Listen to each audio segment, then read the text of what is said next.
Have you ever said yes, but really wanted to say no? Like, your mouth says sure, but your brain is shouting, why did I do that? You feel sick inside.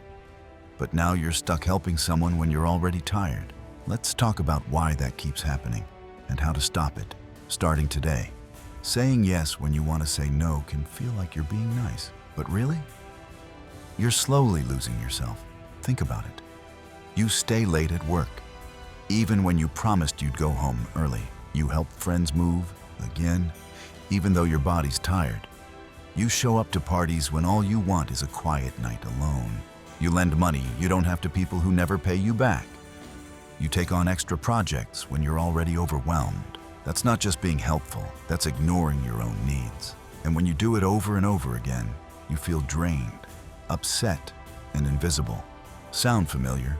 Let me tell you about Jennifer. She's a teacher, sweet lady. Always said yes to everything. Her principal asked her to coach the debate team. She said yes. Cover lunch duty? Yes. Plan the school fundraiser? Yes. She worked 70 hours a week, no extra pay. She missed her own kids' bedtime stories. She cried in her car every morning before work. Why? Because she didn't want to seem difficult or not committed.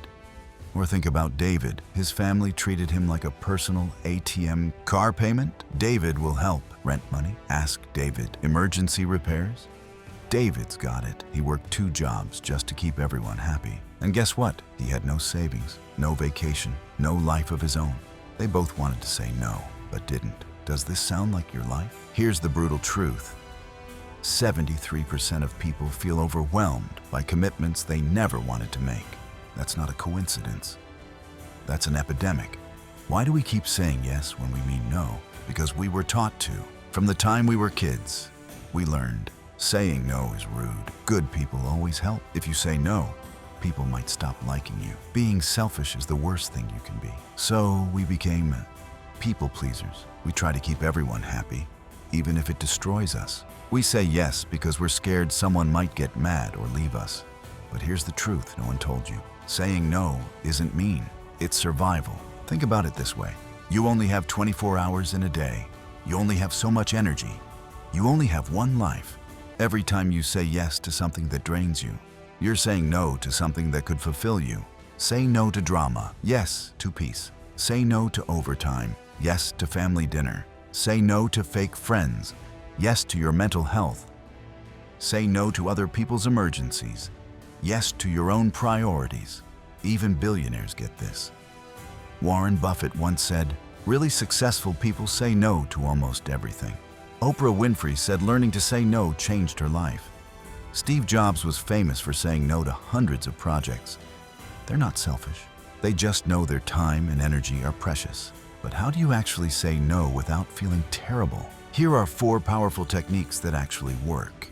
1. The graceful decline. Thanks for thinking of me, but I can't commit to that right now. No long story. No elaborate excuses. Just kind and clear.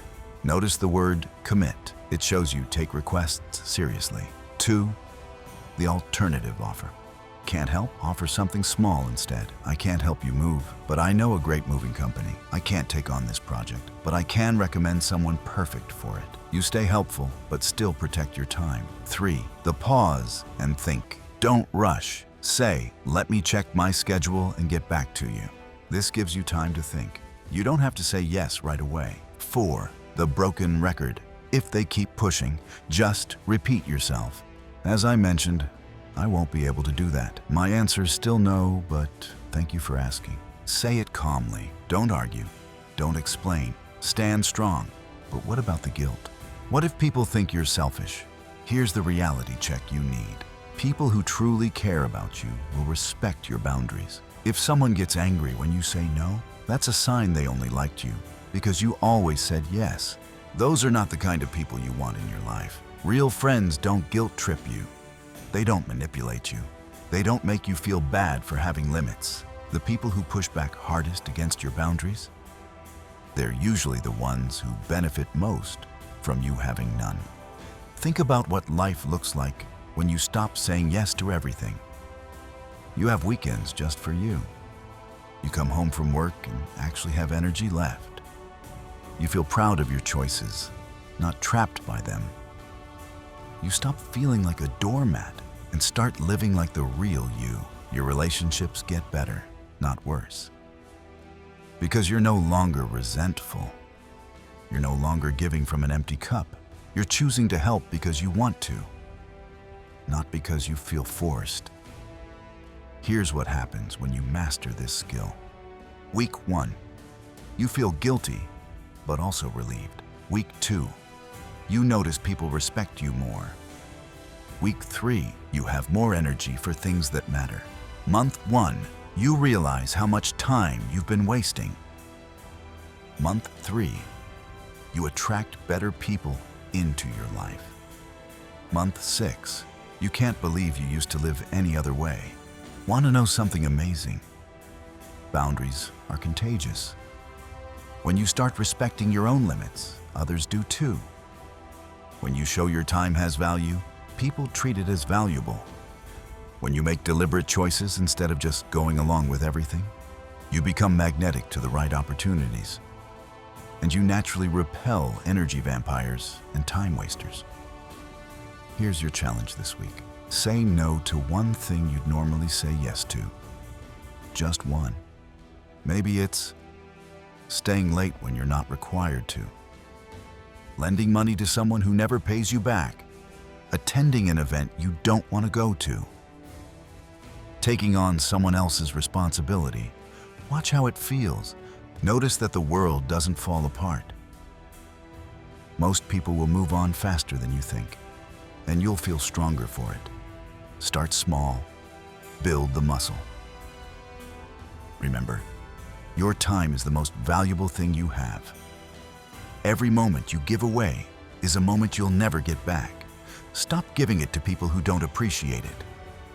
Stop giving it to commitments that don't serve you.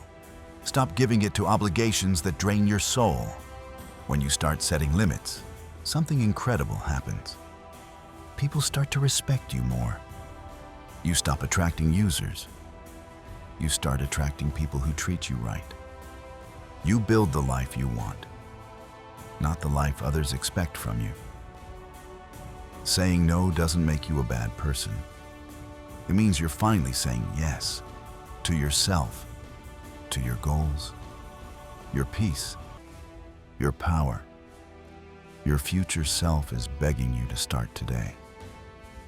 So try it.